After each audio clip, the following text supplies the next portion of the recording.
Technology ने नए नए कीर्तिमान स्थापित किए। एक जगह पर बैठ करके व्यक्ति दुनिया के अंदर क्या कुछ अच्छा हो रहा है ये जान सकता है, यह भी जान सकता है। और टेक्नोलॉजी के माध्यम से हम डिजिटल प्लेटफॉर्म का उपयोग करके अपनी युवा पीढ़ी को देश और दुनिया से अवगत कराने में भी सहयोगी बन सकते हैं।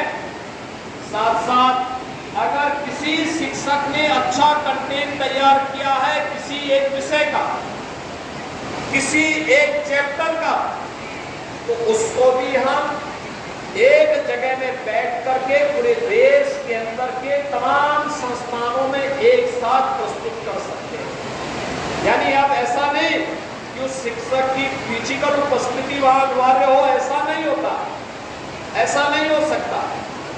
सरकार आज टेक्नोलॉजी ने आसान बनाया और यह चाहे वह शहरी क्षेत्र हो, ग्रामीण क्षेत्र हो, उन सब से लोग लाभान्वित हो रहे हैं जहां पर लोगों ने टेक्नोलॉजी का उपयोग किया। लेकिन टेक्नोलॉजी हमारे द्वारा हैंडल हो, हमारे द्वारा संचालित हो, हम टेक्नोलॉजी के दास न बने, हम टेक्नोलॉजी हमें न संचालित करने लग जाए। हमें ये सतर्कता जरूर बरतनी पड़ेगी, क्योंकि अभी आर्टिफिशियल इंटेलिजेंस जिस रूप में तेजी के साथ आगे बढ़ रहा है, यह हमारे लिए सतर्कता और सावधानी भरे कदमों को आगे बढ़ाने के लिए एक नया हमारे लिए एक सबक होगा। ये महत्वपूर्ण है कि हम इसको अपने डे टू डे के उन महत्वपूर्ण कार्यों में इसका उपयोग तो करें जहां हमें अच्छे डाटा लेने हो, जहां हमें उपयोगी जानकारी लेनी हो। लेकिन अगर वही हमें हैंडल करने लग जाएगा तो वह एक दुविधा भी हमारे सामने प्रस्तुत कर सकता है और इसका दुरुपयोग भी बहुत हो रहा है। दुरुपयोग इस रूप में आज आप देखते होंगे बार बार लोग वो व्यक्ति नहीं लेकिन उसकी तस्वीरें बनाकर के उसके साथ छेड़छाड़ करके लोग उसको मीडिया, सोशल मीडिया प्लेटफॉर्म के माध्यम से उसके माध्यम से ब्लैकमेलिंग करते हैं।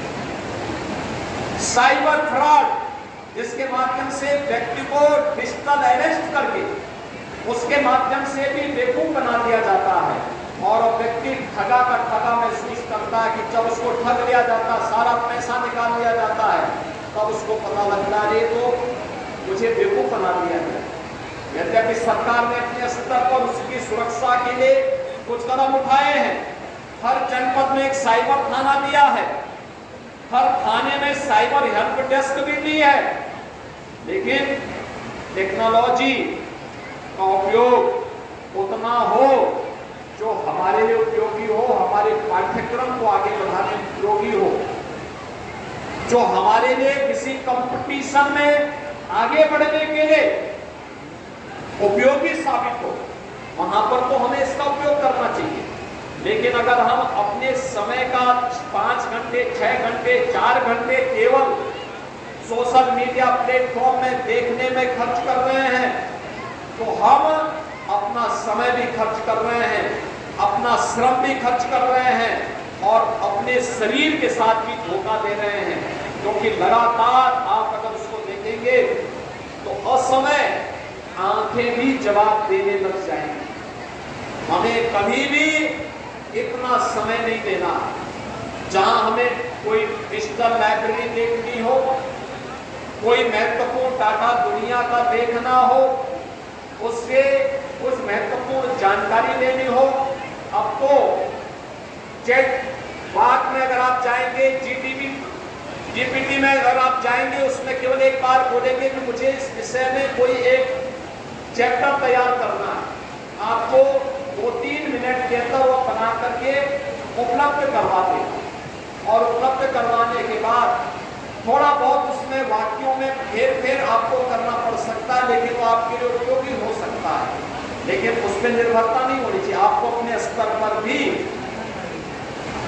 जानकारी लेनी चाहिए, अपने स्तर पर भी उस कार्यक्रम के साथ बढ़ाने की तैयारी करनी चाहिए। अपने को स्वयं को इतना तैयार करना चाहिए कि कल आप जब किसी कंपटीशन में बैठे तो वहां पे आपके पास स्मार्टफोन नहीं होगा, वहां पे आपके पास कोई कंप्यूटर नहीं होगा, कोई टैबलेट नहीं होगा।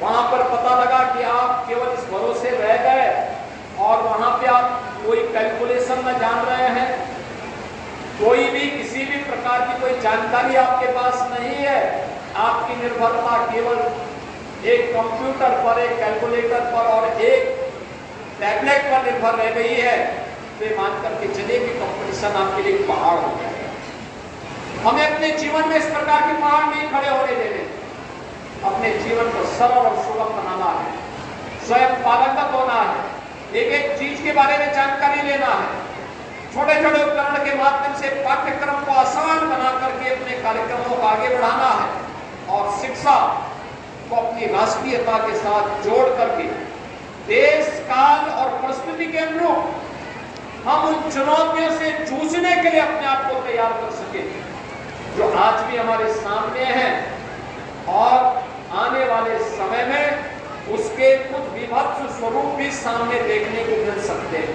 और सबके प्रति हमें पूरे सतर्क भाव के साथ कार्य करते हुए आगे बढ़ना होगा। सरस्वती शिशु मंदिर की परंपरा जो इस गोरख प्रांत से प्रारंभ हुई, आज देश और दुनिया के अंदर आपको देखने को मिलेगी। हम जब नॉर्थ ईस्ट के राज्यों में